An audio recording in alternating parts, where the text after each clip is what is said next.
I think it's the Cavs to lose because honestly, Darius Garland, we haven't been seeing him too much. He broke his jaw. He's coming back, and I don't know. It was just nothing spectacular about the Cavs versus the Knicks. The Knicks are having a better season. They're making the better moves. They're playing winning basketball. You got Jalen Brunson. He outplays Donovan Mitchell every time, and they best friends. So, they good friends. So, like, I gotta go with the guy that's gonna outplay you. And I want to say this too.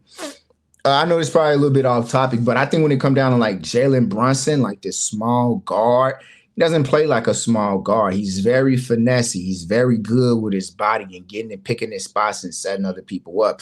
I think Jalen Brunson is probably, for me, I'm picking Jalen Brunson over Isaiah Thompson when he had that spectacular year with the Celtics. I think Jalen Brunson is just playing at a much more efficient, higher winning level. And it doesn't look like the entire system has to revolve around him either. And I love that. I think with Isaiah Thomas, he probably will. That's the closest you can get to MVP outside of not getting it. And it's like, I don't think Jalen Brunson will ever be in the MVP conversation because like the players that are ahead of him are just so much better.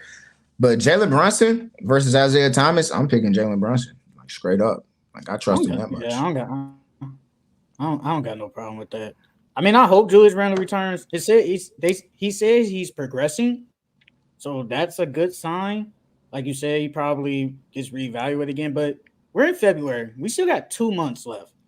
And the good thing is, yes, he's not using his arm, but it's not like a leg injury where you really can't do anything. At least he's still getting probably some conditioning in. He's at least getting that most likely.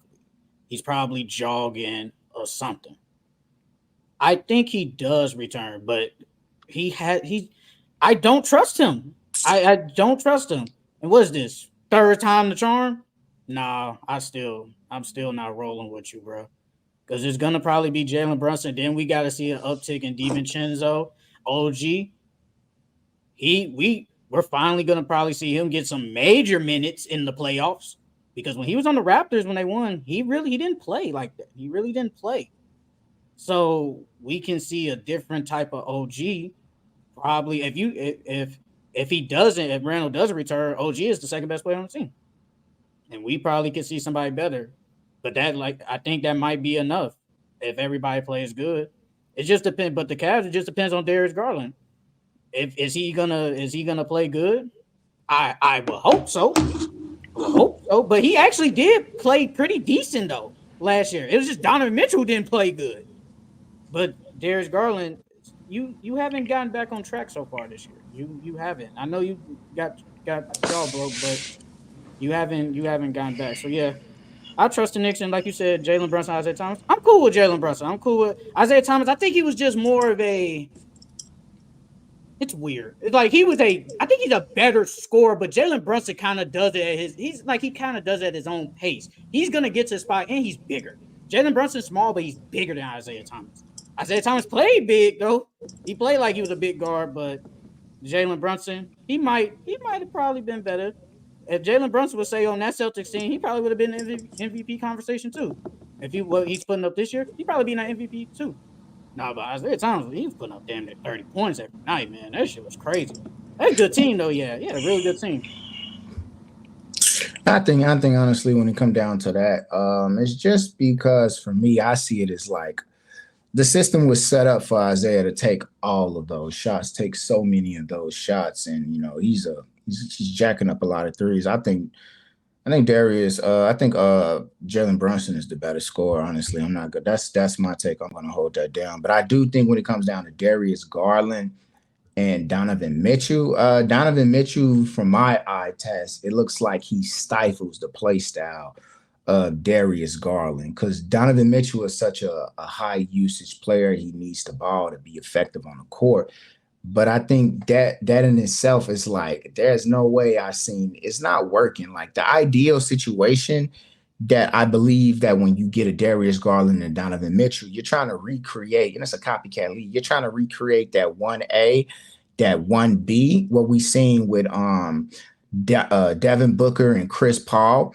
But we're seeing the same thing happen in Atlanta. You're seeing Trey Young. You're seeing DeJounte Murray. You're seeing Donovan Mitchell, Darius Garland.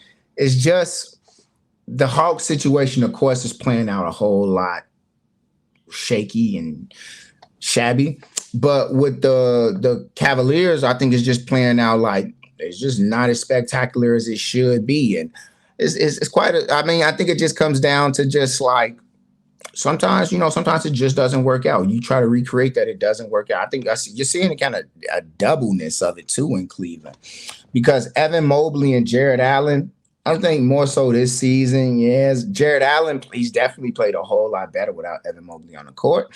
It is just like it's working, but it's not firing off on a high caliber that we need to see it for it to be, for the Cavs to be considered a threat in the East. When it comes to like the East, the Cavs I consider them as a second round bounce at best. So I think, you're trying to see Donovan Mitchell, Darius Garland. It's the same situation of DeJounte Murray and Trey Young. The teams, they tried to create that 1A, 1B. They wanted to create that CP3, that Devin Booker, and it's just not working out like that. You tried to create that Tim Duncan, David Robinson, and Evan Mobley, Jared Allen. It's just not working out like that. So I think the Knicks, they're just, man, they're a cohesive team.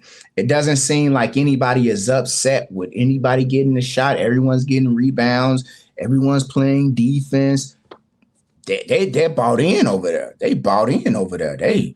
I think they go to the hookah bar and they kicking it with each other after the game. Cause God damn, they locked in.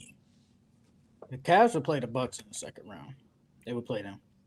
Yeah, I think if the season ends and everything goes on.